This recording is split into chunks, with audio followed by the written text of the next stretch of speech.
Pada zaman yang sudah lama sekali, di sebuah desa kecil yang terletak dekat laut, tinggal dua bersaudara yang bernama Yitro dan Stainly. Mereka adalah kakak beradik yang usianya baru 7 tahun. Yitro, si kakak, adalah seorang anak yang pemberani dan cerdas.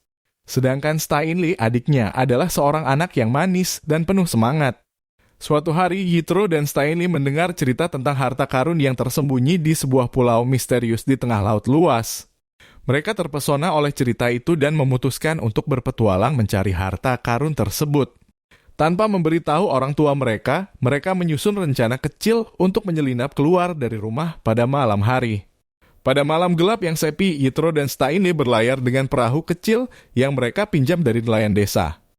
Meskipun mereka masih sangat muda, semangat petualangan membawa mereka melewati laut yang luas dan gelap menuju pulau yang legendaris.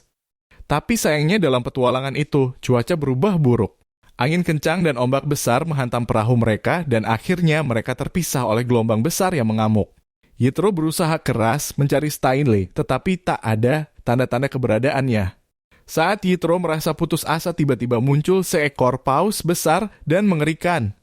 Paus itu adalah paus jahat, makhluk legendaris yang dikenal karena menculik anak-anak dan membawa mereka ke tempat terpencil. Dengan cepat, paus jahat menarik Stainly ke punggungnya dan menghilang di dalam lautan.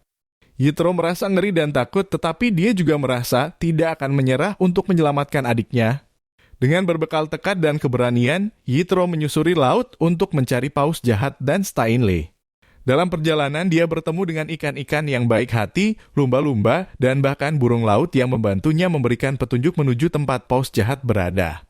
Akhirnya, setelah perjalanan yang panjang dan penuh tantangan, Yitro berhasil menemukan paus jahat dan Stainly di sebuah pulau terpencil.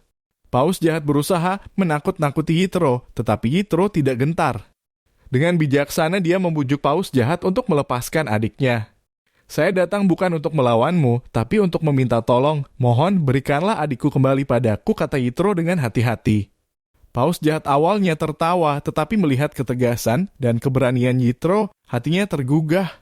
"Kalian adalah anak-anak yang berani dan memiliki semangat petualangan yang hebat. Aku akan membebaskan adikmu, tetapi janji padaku, kalian akan merawat laut ini dan semua makhluk yang hidup di dalamnya." Yitro dengan cepat menyetujui janji itu dan paus jahat melepaskan Stainly. Mereka berdua berpelukan dengan haru, merasa bersyukur karena akhirnya bisa bersatu kembali. Dari hari itu, Yitro dan Stainly selalu mengenang petualangan mereka dan belajar menghormati laut dan semua makhluk di dalamnya. Mereka pun menjadi pahlawan bagi desa mereka, mengajarkan nilai-nilai keberanian, kebaikan, dan kepedulian kepada semua orang. Dan dari saat itu, laut luas menjadi tempat yang penuh kedamaian dan keajaiban berkat keberanian dan semangat petualangan Yitro dan Stainly.